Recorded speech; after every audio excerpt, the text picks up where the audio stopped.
Hello बच्चों, चलिए प्रश्न को पढ़ते हैं। प्रश्न है ए पी बराबर ऋणात्मक 3 कोमा ऋणात्मक 1/2 comma 2 comma dot dot dot का 11वां पद है। विकल्प ए है 28, विकल्प बी है 22, विकल्प सी है माइनस का 38 और विकल्प डी है ऋणात्मक 48 से 1/2। चलिए प्रश्न को हल करने से पहले इसकी मुख्य अवधारणा पर विचार करते हैं। मुख्य अवधारणा, तो इस प्रश्न के लिए मुख्य अवधारणा हो जाएगी समांतर श्रेणी। सबसे पहले यह देखेंगे कि समांतर श्रेणी होती क्या है। वह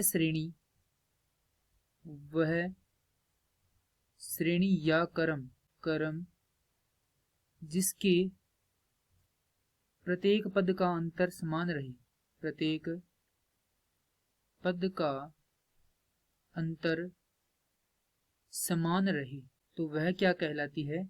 समांतर श्रेणी कहलाती है। अब चलिए प्रश्न के अंदर जो दी गई श्रेणी है उसे लिखते हैं। दी गई श्रेणी है ऋणात्मक 3 कोमा ऋणात्मक 1/2 comma 2 comma dot dot dot, अर्थात यह क्या चल रही है? अनंत तक चल रही है। हमें क्या ज्ञात करना है? इसका 11वां पद ज्ञात करना है। 11वें पद को ज्ञात करने से पहले उसका सूत्र है वह लिखते हैं। सूत्र होगा ए एन बराबर ए जोड़ एन घटाव 1 गुणा डी, जहां एन बराबर वहां पद, अर्थात हमें कौन सा पद ज्ञात करना है, यानी 11वां पद का ज्ञात करना है। तो एन का मान कितना हो जाएगा? यहाँ पर 11 हो जाएगा।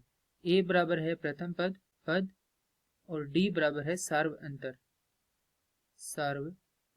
अर्थात प्रत्येक पद के बीच का अंतर कितना है, तो यह ज्ञात करेंगे सबसे पहले। तो डी बराबर हो जाएगा आगे वाले पद में से पीछे वाला पद घटाना है, अर्थात A2 घटाव A1। जो द्वितीय पद है उसमें से कौन सा पद घटाएंगे?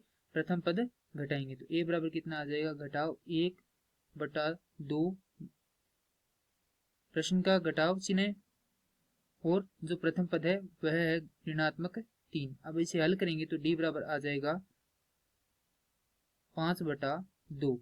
A बराबर है ऋणात्मक का 3 और N बराबर है 11। अब ये सारे मान इस सूत्र के अंदर लिखते हैं। तो सबसे पहले है A 11 बराबर A का मान है -3 जोड़ N का मान है 11 घटाव 1 गुणा में D का मान है 5/2।